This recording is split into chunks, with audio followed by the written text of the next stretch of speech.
Hello everyone, আজকের ভিডিওতে আমরা দেখব কিভাবে অর্ডার লিস্ট নিয়ে কাজ করতে হয়। সো অর্ডার লিস্ট হচ্ছে বেসিক্যালি এমন লিস্ট যেখানে নাম্বার বা অন্য কোনো সাংকেতিক চিহ্ন শো করবে।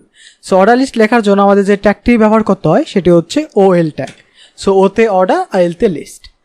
দেন এখানে আমাদের এলিমেন্ট অ্যাড করার জন্য আমাদের আবার সেম আগের মতো LI ট্যাগ ব্যবহার করতে হবে। এখানে LI ট্যাগের মধ্যে যদি আমরা কফি লিখি, দেন টি, দেন মিল্ক। এখন যদি আমরা ফাইলটি সেভ করে চেক করি তাহলে দেখুন এখানে আমাদের অর্ডার লিস্ট শো করতেছে এবং অর্ডার লিস্টের কারণে এখানে 1 2 3 এভাবে শো করতেছে। এখন আমরা যদি চাই এখানে 1 2 3 এর পরিবর্তে অন্য কোনো সাংকেতিক চিহ্ন ব্যবহার করতে পারি। তো এটি করা যায় বেসিক্যালি টাইপ অ্যাট্রিবিউটের মাধ্যমে। সো টাইপ অ্যাট্রিবিউট ব্যবহার করা হয় এই OL ট্যাগের মধ্যে। সো OL ট্যাগে এসে যদি আমরা এখানে টাইপ লিখি, দেন যদি আমরা এখানে 1 লিখি, দেখুন কোনো চেঞ্জ হবে না, কারণ বেসিক্যালি বাই ডিফল্টভাবে এখানে আমাদের 1 দেওয়া না দেওয়া একই কাজ।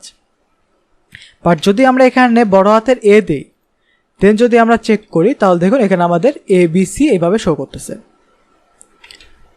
সো দেন আমরা টাইপে যদি এসে ছোট হাতের A দিই, দেন যদি আমরা চেক করি তাহলে দেখুন এখানে আমাদের ABC ছোট হাতে এইভাবে শো করতেছে। আমরা চাইলে এখানে রোমান নাম্বার ব্যবহার করতে পারি। রোমান নাম্বার ব্যবহার করার জন্য যদি আমরা এখানে ছোট হাতের I দিই তাহলে দেখুন এখানে ছোট হাতের রোমান নাম্বার শো করতেছে 1 2 3। বাট যদি আমরা এখানে বড় হাতের I দিই তাহলে এখানে বড় হাতের ভাবে রোমান নাম্বার শো করতেছে। বাট আমরা যদি চাই এখানে নাম্বার দিতে 1 দিলাম এবং কাউন্ট শুরু হবে 50 থেকে, যেমন এখানে যদি চেক করি দেখুন কাউন্ট শুরু হয়েছে 1 2 3 থেকে। বাট আমরা চাচ্ছি কাউন্ট 1 2 3 থেকে না, এখানে 1 2 3 থেকে না, এখানে শুরু হবে 50, তারপর 51, তারপর 52 এভাবে শো করবে। সো সেটিও আমরা করতে পারবো যদি আমরা এখানে স্টার্ট অ্যাট্রিবিউট ব্যবহার করি, দেন এখানে যদি আমরা 50 লিখি, দেন যদি আমরা চেক করি তাহলে দেখুন এখানে আমাদের শুরু হয়েছে 50 থেকে, দেন 51, দেন 52। এখন যদি আমরা চাই কোনো একটি লিস্টে এলিমেন্টের মধ্যে আরও কিছু লিস্ট অ্যাড করতে, সেটিও করতে পারবো। সো বেসিক্যালি যদি আমরা এই যে এলিমেন্ট আছে এর মধ্যে যদি আমরা ফার্দার আরও একটি লিস্ট অ্যাড করতে চাই সেটিও করতে পারবো। এটি basically nested list. So nested list তৈরি করার জন্য আমাদের এখানে যে LI ট্যাগ আছে, দেন এখানে LI ট্যাগের মধ্যে যে টেক্সট আছে এই টেক্সটের এখানে এসে আমাদের একটি ইন্টারফেস করতে হবে।